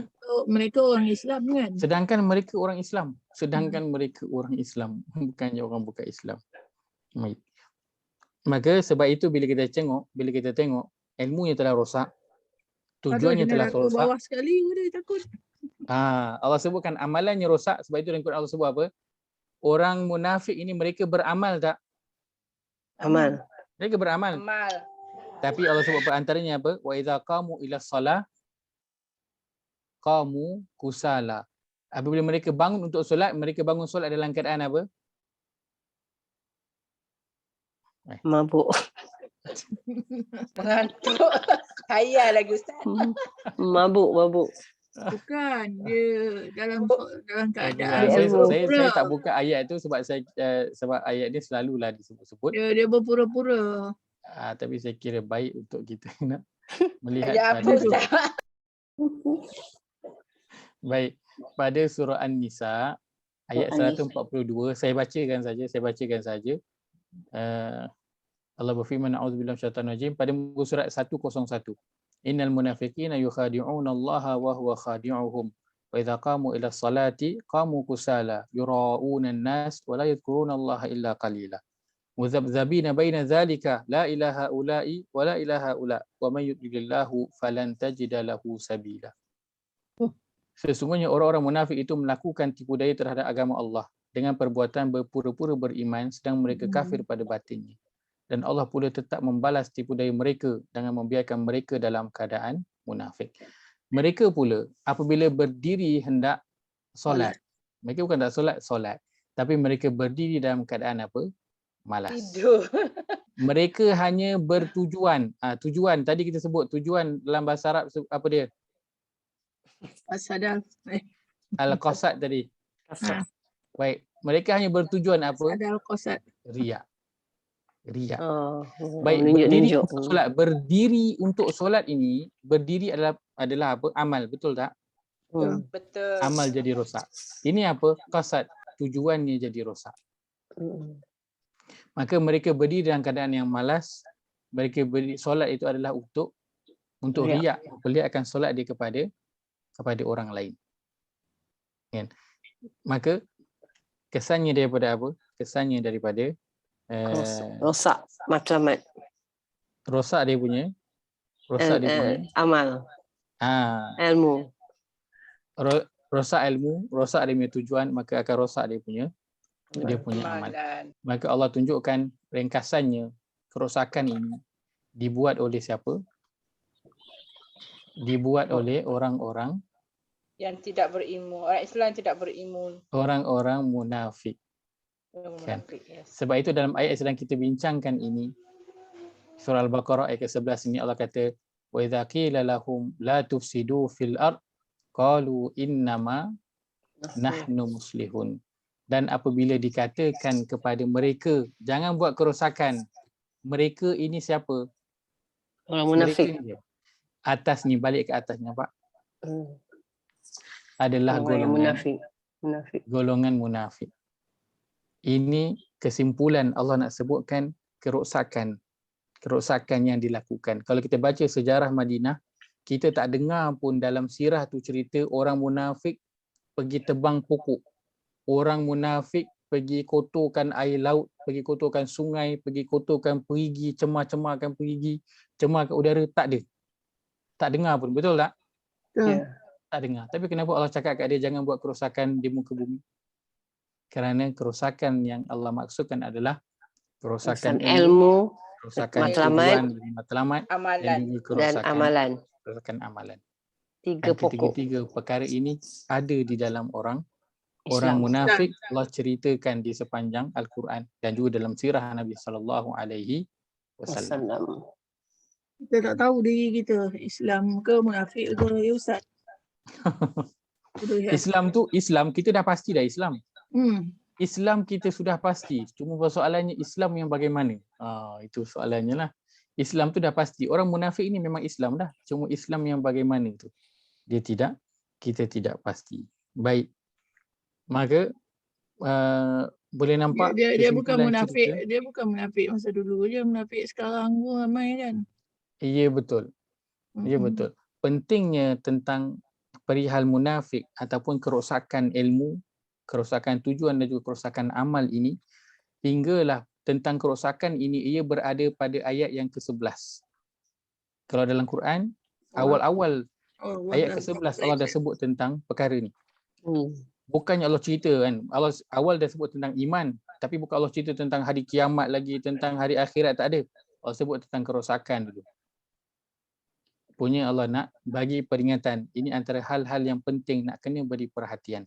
Allah sebut awal-awal lagi dalam, kalau ikut susunan Al-Quran, Allah sebut awal-awal lagi dalam surah Al-Baqarah ini mengenai kerosakan. Maka kerosakan yang kita bimbangkan di atas muka bumi ini adalah kerosakan ataupun golongan yang membuat kerosakan, iaitu dia merosakkan ilmu hingga nanti merosakkan tujuan kehidupan kita dan akhirnya merosakkan kita punya amalan. Itulah nanti apabila rosak ini, seseorang itu dia tidak lagi apa? Dia tidak lagi bertuhankan Allah Azza wa Jalla. Dia nanti dia akan bertuhankan apa yang disebutkan dalam surah dalam surah yang ke-40, maaf. Dalam surah yang ke-45, surah Al-Jasiyah, ayat yang ke-23. Ayat yang ke-23. Allah sebutkan pada muka surat 501, surah yang ke-45 ayat ke-23. A'udzubillahi minasyaitonir rajim. A'udzubillahi minasyaitonir rajim. Afara'aita man ittakhadha ilahahu hawah. Afara'aita man ittakhadha ilahahu hawah. وأضله الله على علم وختم على سمعه وقلبه وجعل على بصره غشاوة. وأضله الله على علم وختم على سمعه وقلبه وجعل على بصره غشاوة. فمن يهديه من بعد الله فمن يهديه من بعد الله أفلا تذكرون. أفلا تذكرون. Terjemahan.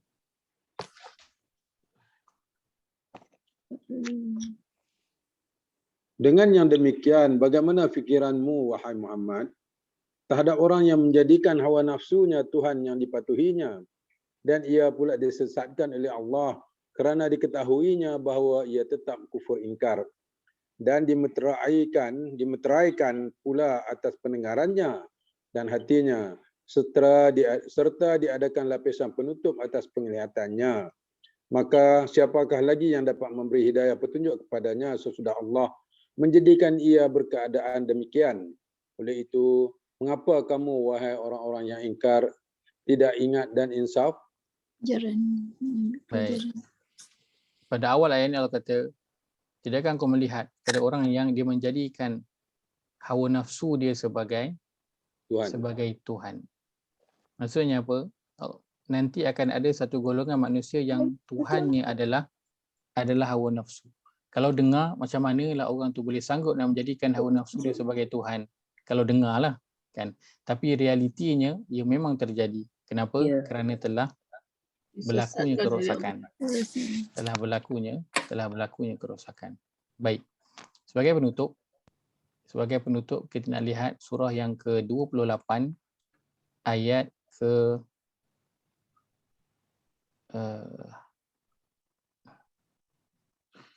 ayat 73 ke?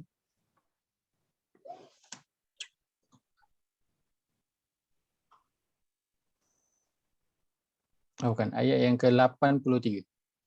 Ayat 83. Muka surat 395.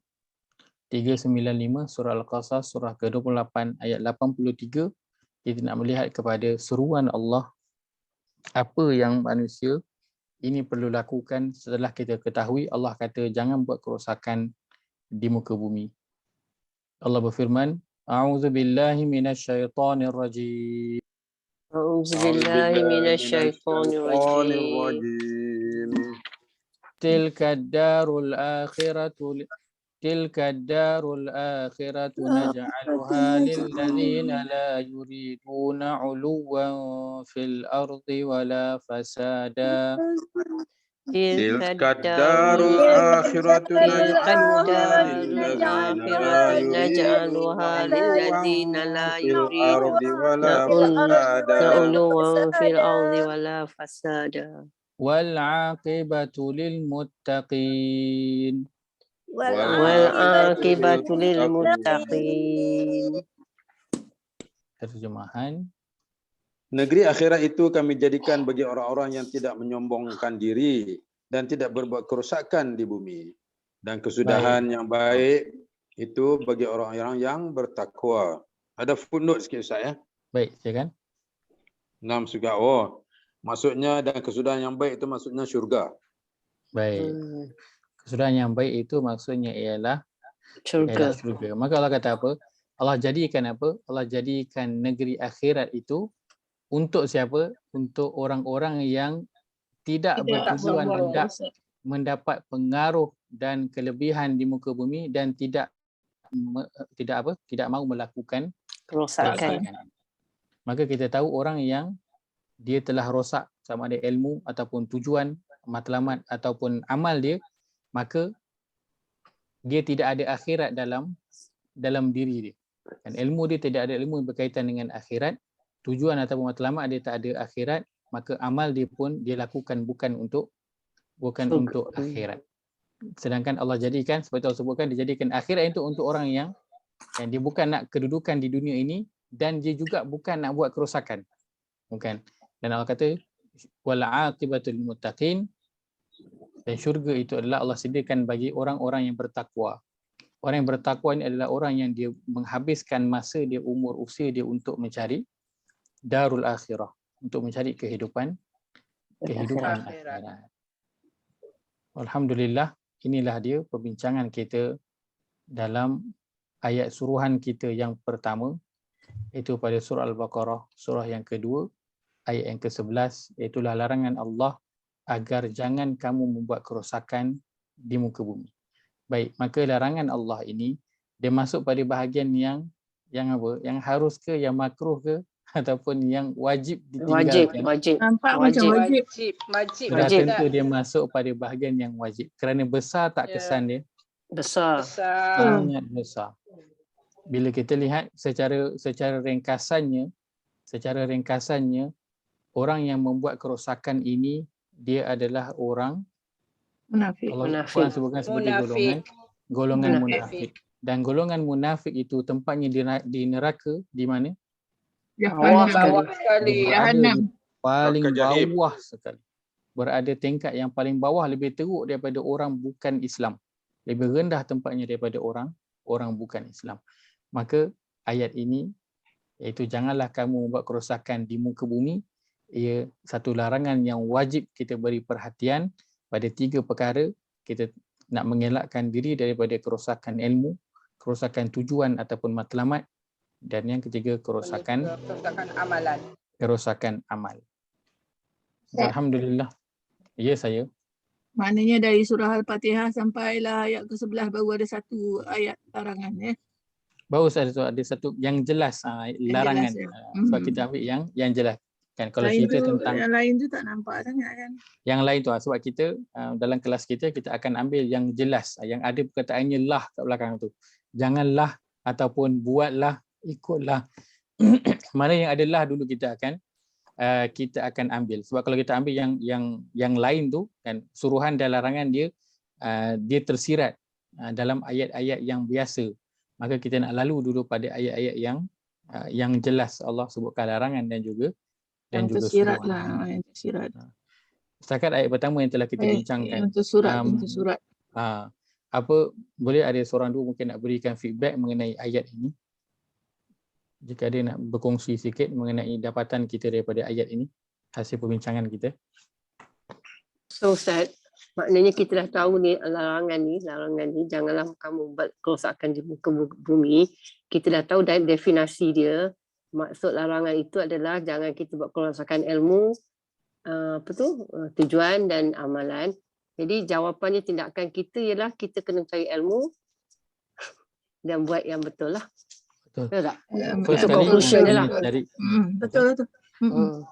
Ilmu yang paling penting sekarang. In fact, Betul rasa Kak suruhan Allah memang disuruh kita cari ilmu kan. Sebab majlis ilmu kan, Nabi pergi duduk sekali. Malaikat pun datang. Okay. Yang Tapi penting cabaran ni Ustaz, masalah saya. cabaran di ilmu ni sekarang. Ilmu ni mudah nak pergi kan? bukan cabaran mencari ilmu yang betul. Yang cari betul dalam sebab berasaskan Quran dan sunnah tu. Sebab banyak sangat dah Betul. cabaran campur aduk. Sebab itu kita kena ada asas dia. Kita kena tahu asas dia dalam nak menuntut ilmu. Asas kita apa dalam nak menuntut ilmu? Kita nak dahulukan apa? Al-Quran dan juga sunnah Nabi SAW. Maka kita pergi kepada itu dulu. Dan sudah pasti ramai orang akan bercakap. Dan Nabi SAW sebutkan inna min asyratis sa'ah ayyultamasal ilma indal asaghir. Di antara tanda hari kiamat ialah apa? Ilmu itu diambil daripada orang-orang yang kecil. Maksudnya apa? Maksudnya orang yang tidak berilmu. Kita nampak dia berilmu kan. Orang yang awam akan nampak dia orang yang berilmu sebab dia pandai bercakap. Tetapi cakapnya tidak ada ilmu, tak disebutkan daripada Al-Quran, tak disebutkan rujukannya daripada hadis. Dia hanya bawakan cerita-cerita sahaja, cerita tentang itu, cerita tentang ini, tapi tidak dibawakan rujukannya kepada Al-Quran dan juga hadis. Ini Nabi SAW sampaikan sebagai apa? Di antara tanda-tanda hari kiamat. Kadang dia rujuk Ustaz, tapi separuh tak menyeluruh, tak dikaji habis-habis. Hadis tu kan dia banyak dikumpulkan. Ya, betul. Kadang dia jadi hasan bila dah banyak, walaupun dia dhaif kan. Betul. Ada kes macam tu. Betul. Tapi kiranya asasnya kita ada. Kita bukannya kita nak belajar yang kosong, bukan kita belajar nak dengar cerita-cerita. Kan kita bukan nak dengar cerita, nak dengar kelakar-kelakar, nak dengar lawak, nak gelak kan. Dah tengok cerita pun cerita lawak. Pergi kelas mengaji pun nak ustaz yang lawak kan. Dia tak edit lah. Dia tak edit.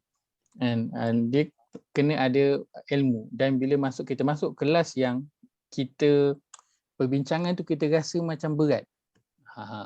Maka sebenarnya perbincangan yang rasa berat itu selalunya dia berkaitan dengan fakta dan ilmu lah. Kan kalau kelas yang masuk ringan, duduk santai macam kuliah maghrib kan, surah majid. Habis kuliah maghrib pun rasa santai, tak ada rasa apa masa itu. Santai lah kan. Orang yang mendengar tu santai, dia bukan nak belajar. Yang penting kita nak pergi belajar, kita tahu asas kita adalah Al-Quran dan juga hadis Nabi SAW. Kita utamakan itu dan kita berdoa kepada Allah agar Allah berikan kepada kita ilmu yang bermanfaat. Kerana ada ilmu yang tidak bermanfaat dan kita tak nak Allah habiskan masa kita untuk ilmu yang tidak bermanfaat. Nabi setiap pagi berdoa, Allahumma inni as'aluka ilman nafi'ah. Allah, aku mohon kepadamu berikan kepada aku ilmu yang bermanfaat. Kenapa Nabi sebut ilmu yang bermanfaat? Kerana ada ilmu yang tidak bermanfaat.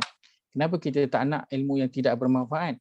Kerana kita tak nak masa kita habis dengan perkara ilmu yang tak bermanfaat. Kita duk belajar habis masa tahun-tahun, rupanya ilmu tu tidak ada manfaat untuk kita punya akhirat. Maka sia-sialah masa yang kita telah peruntukkan untuk mempelajari ilmu sebab tu Nabi tekankan mengenai perkara ini. Baik, ala kulli hal, alhamdulillah kita sama-sama nak daripada ayat ini kita nak mengambil tindakan, itulah kita nak mula memperkasa diri kita dan kita nak memperkasakan juga ahli keluarga kita, anak-anak, cucu kita, pasangan kita dengan apa kesedaran untuk menuntut ilmu. Kita tak nak nanti kita beramal banyak tapi rupanya amal itu menjadi amal yang Sia. Diterima Allah. Sia-sia. amal yang Sia-sia. fata morgana. Pertama kali. Kita tak nak menjadi amal yang fata morgana. Pertama kali. Nampak daripada jauh air mengiurkan tapi bila sampai dekat tak ada Abuk. tak ada apa-apa. Abuk tak ada. Kita mohon kepada Allah agar Allah beri kepada kita hidayah, Allah beri kepada kita taufik, pimpin kita ke arah ilmu yang benar, pimpin kita ke arah ilmu yang bermanfaat. Allahumma Amin. inna nas'aluka ilman nafi'ah. Allahumma Amin. inna nas'aluka ilman nafi'ah. Amin. Allahumma inna nas'aluka al-huda. Allahumma Amin. inna nas'aluka al-huda wat-tuqa Amin. wal-afafa wal-ghina. Amin. ربنا اغفر لنا ولإخواننا الذين سبقونا بالإيمان ولا تجعل في قلوبنا غلا للذين آمنوا ربنا إنك رؤوف رحيم Amin. اللهم اجعل هذا جمعنا جمعا مرحوما وتفرقنا من بعده تفرقا معصوما اللهم آمين. إنا نعوذ بك من علم لا ينفع من قلب لا يخشع ومن آمين. نفس لا تشبع ومن Amin. دعوة لا يستجاب لها. Ya Allah, mohon kepadamu, kami berlindung kepadamu ya Allah daripada ilmu yang tidak bermanfaat. Ya Allah, Amin. kami berlindung kepadamu daripada hati yang tidak khusyuk. Amin. Kami berlindung kepadamu daripada doa yang tidak dimakbulkan ya Allah. Amin. Rabbana atina fid dunya Ya, hasanah wa fil akhirati hasanah wa qina adzabannar. Wa Amin. sallallahu ala nabiyyina Muhammad wa ala alihi wa sahbihi ajma'in. Walhamdulillahi rabbil alamin. Kita tutup majlis kita dengan tasbih kifarah. Subhanakallah wa Barakallah. bihamdika, asyhadu an la ilaha illa anta, La ilaha illa anta, wa astaghfirullah. atubu ilaik.